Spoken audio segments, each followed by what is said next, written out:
Eric Blake, our friend, is back. He says, "Hey, Bill, here's a movie question that's been in the back of my mind for a while. In the absence of a movie-themed Stratosphere lounge yet," a lot of people are asking for that. Eric's asking for it every time in the comment section. Finally got to answer his question. "I suppose there's no time like the present," and now begins a short novelette, which I will read to you. "I've long noticed you often sing the praises of High Noon, really sing the praises of High Noon, and I've always been curious about why you love it so much. See, I myself can't get past the fact that the far-left Carl Foreman famously wrote the screenplay as a revenge piece against America for the incoming blacklist. The storyline was intended by Foreman as a major FU to small-town American virtues by portraying a town full of pioneers who'd braved all kinds of hardships to make a new life as selfish cowards turning yellow at a mere 3, later 4, bad guys coming into town, as John Wayne noted. Further, as Howard Hawks noted, Marshall Kane isn't acting very professional, going around asking civilians and rank amateurs to put their lives in danger to help him do his job. Hawks, of course, went on to direct Rio Bravo, starring John Wayne with Dean Martin and Angie Dickinson as the conservative alternative to High Noon. Coincidentally, Rio Bravo is one of my all-time favorite movies, so with the ideology behind the writing of the High Noon in mind, why do you like it so much? And if you've seen Rio Bravo, what do you think of it?" With the ideology behind the writing of High Noon in mind, why do I like it so much? I like it so much because I had no idea about the ideology behind it. And now that I do know the ideology behind it, I like it even better. Because it is yet another example, and there are many, of the left's constant, ongoing attempt to destroy the right by writing characters that they find to be ridiculous and repulsive, but who end up becoming absolutely iconic heroes. And Archie Bunker's the classic example of this.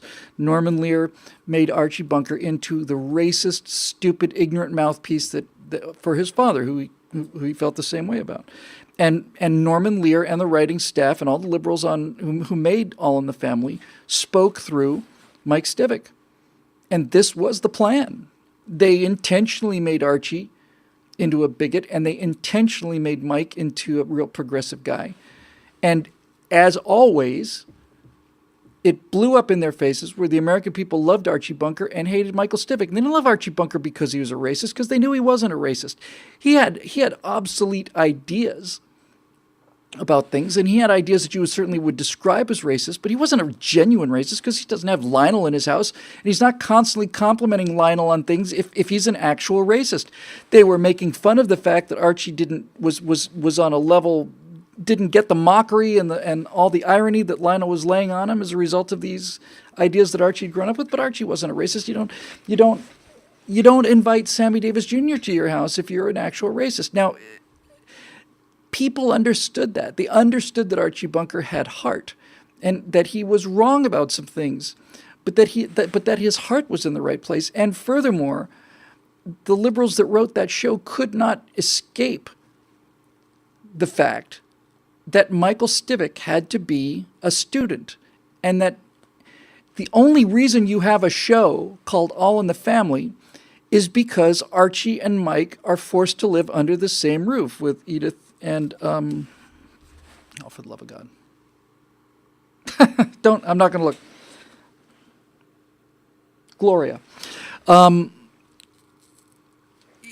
If you don't have them living under the same roof, you don't have a show, because Archie Bunker and Mike Stivic never, ever going to run into each other. There's going to be his hated father-in-law and his idiot son-in-law, and they're going to see each other, once every 5 years, and they're not going to talk to each other. So you got to have these people being forced to talk to each other. And having them being forced to talk to each other means that there has to be some reason why Mike Stivic is living in Archie's house. You could have done it the other way. You could have had Archie living in the younger couple's house. But the problem with that is Mike Stivic has to be a student, because Mike Stivic has to be in the cutting edge of 1970s, 1969, 70. I think it started in 69, 70, right around there, All in the Family.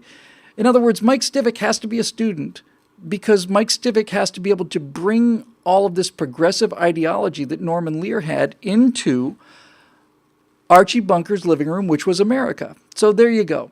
Norman Lear is trying to get Americans to believe his liberal ideas, and in order for Norman Lear to get his liberalism into America, he made America into Archie Bunker's living room. He made Americans into Archie, and he and the rest of the liberal writing staff spoke through Mike Stivic as a means of educating them and bringing them up to his level, which is a very nice thing for him to do. But what they couldn't see was that this essential necessity, the necessity of having Michael at the same house as Archie, doomed them.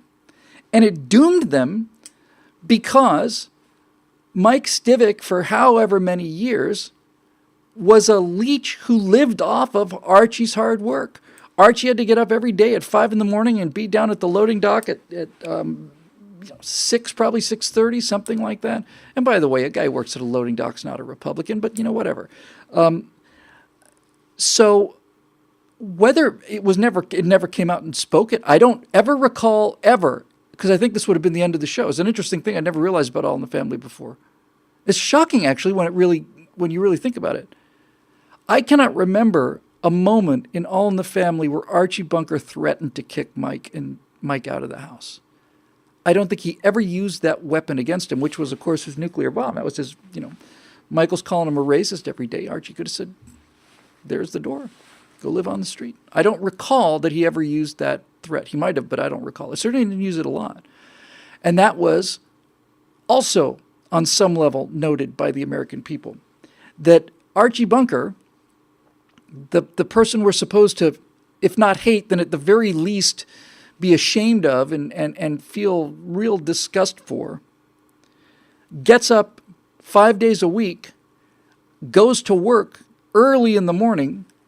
Mike Stivic is sleeping in a room that Archie Bunker is paid for. Mike Stivic is waking up about the same time Archie Bunker is breaking for lunch. Then Archie has to come home every day at 5:30 or 6, and when he comes in at 6 o'clock in the evening, the first thing that Archie Bunker, after a hard day's work, gets to do is sit and listen to this lazy layabout loser son-in-law of his telling him what an awful person he is. That's what made Archie Bunker heroic. It's what made Mike Stivic loathsome. And this is the same exact thing with High Noon. I didn't know the story of High Noon at all. At all. But I like it. I like the movie better now, Eric, because it blew up in people's faces. The movie, if he was actually trying to say that, oh, okay, screw you, America, you've got this entire myth of the Wild West where everybody is so brave and so on, and everybody's a rugged individual. I'm going to destroy that by making the people of a town into cowards, and that'll show them. Then, okay, that's just perfect evidence that what's his name, Carl Foreman, doesn't understand the thing that he hates, because I love High Noon because High Noon is the story of the fundamental difference in philosophy between people in the human race. And sometimes it's called liberals, conservatives, sometimes it's called Republicans, Democrats, sometimes it's called other things, and so on and so forth. But what it really comes down to is individualists versus collectivists. That's it. There are two schools of thought in human existence in terms of how we get along, and one of them is the individualist method, and the other is the collectivist method. And the collectivist method has been what we've used since we've been people, and the individualist message is all of 230 some years old, something like that. It's brand new. In the lifetime of the species, it's a strobe, a flashbulb of trying something different. So if he's trying to say that by making the townspeople cowards, he's destroying America's image of itself, he's so bloody stupid. I'm sure he's not a stupid man, but he's so out of touch and so bitter that what he doesn't realize is that just like Norman Lear, he's completely destroyed his own argument, because the cowardice of the town is the cowardice of the collective, right? That's it. Everybody's very brave-ish sounding when everybody's in a room and they're protected by, what's the line, by dangerous men who I forget the line. Was it Orwell or you know the line that was quoted in sometimes I really do worry about the mind going, honestly.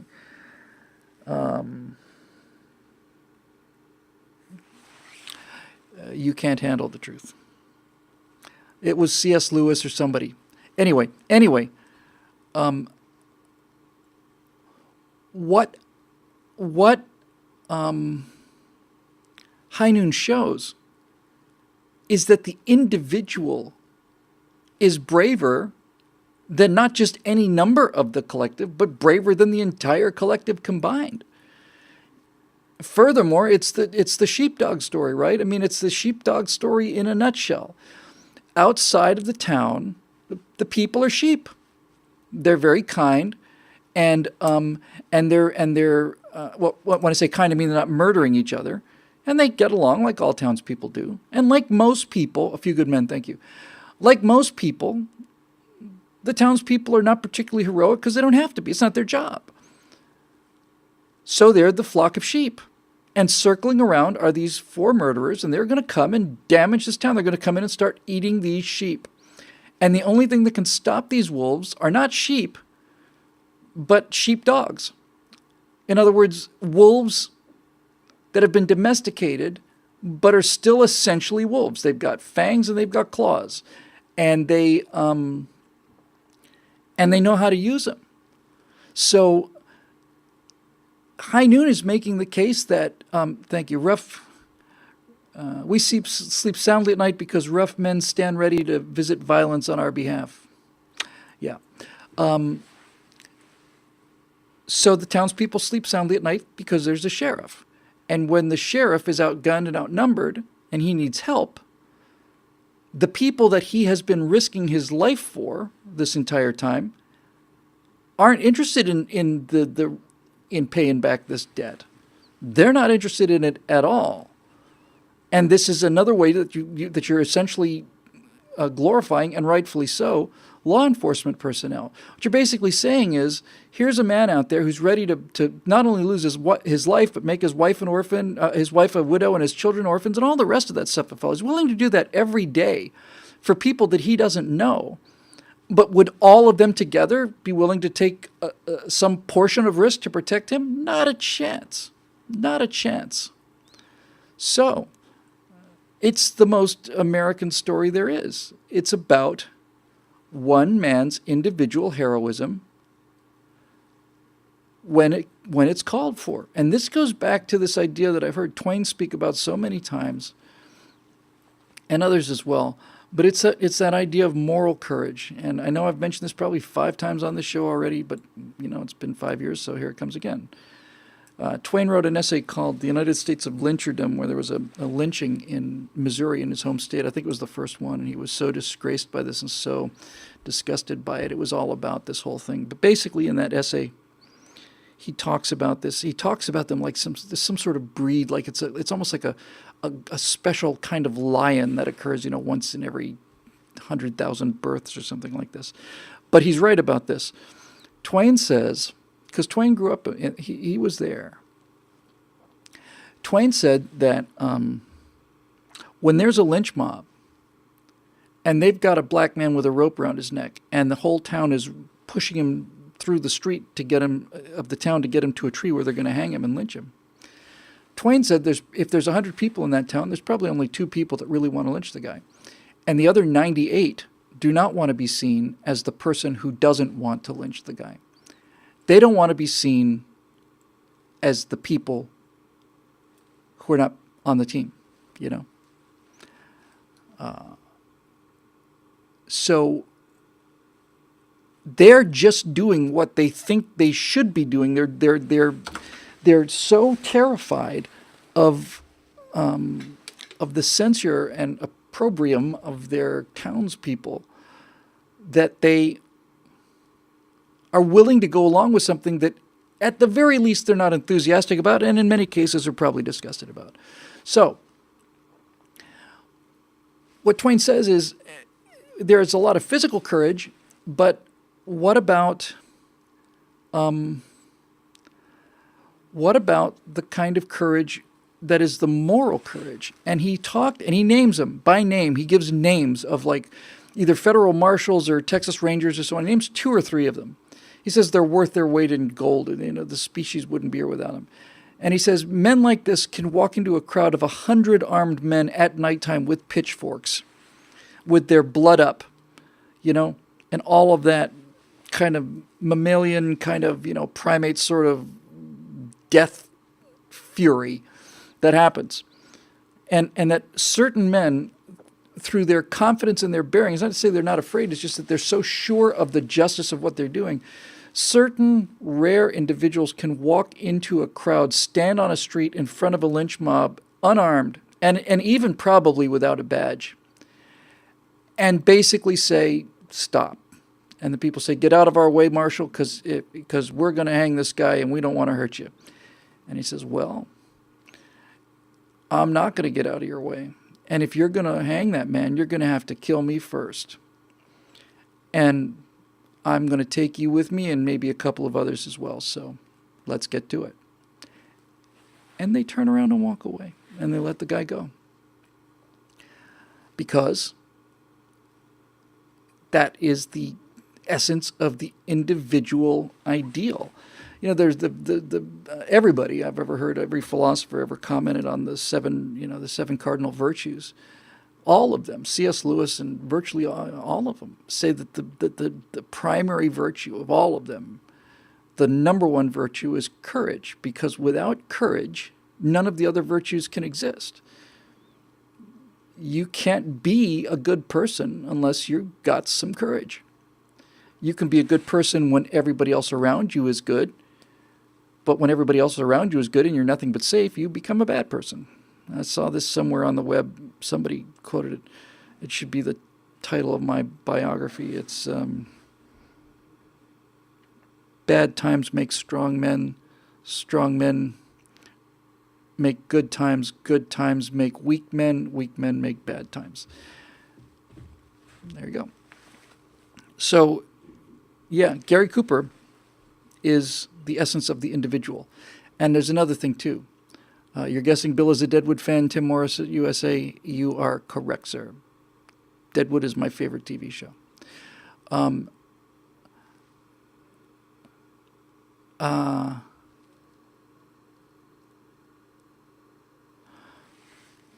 So anyway, that's what I think about High Noon, and I'm very glad that this communist idiot went out and made it, and that other communists went out and made it, and they thought that this was going to be a statement. And the last thing I'll say about this is I'm always reminded of this is one of my favorite stories ever. It's very brief, but at the beginning of the Iraq War, there was one of the very first anti-war movies, or at least was supposed to be an anti-war movie. It was called The Kingdom, and it's about a bunch of Americans are killed in a terrorist bombing in Saudi Arabia, and we follow Jamie Foxx, I think, and a couple other people trying to track down the terrorists that did this. But the director, being a European and being much, much superior to us in terms of morality and intellect, you understand, because he understands both sides of the issue. He can see both sides as morally equal, us and the people that flew those airplanes into the buildings.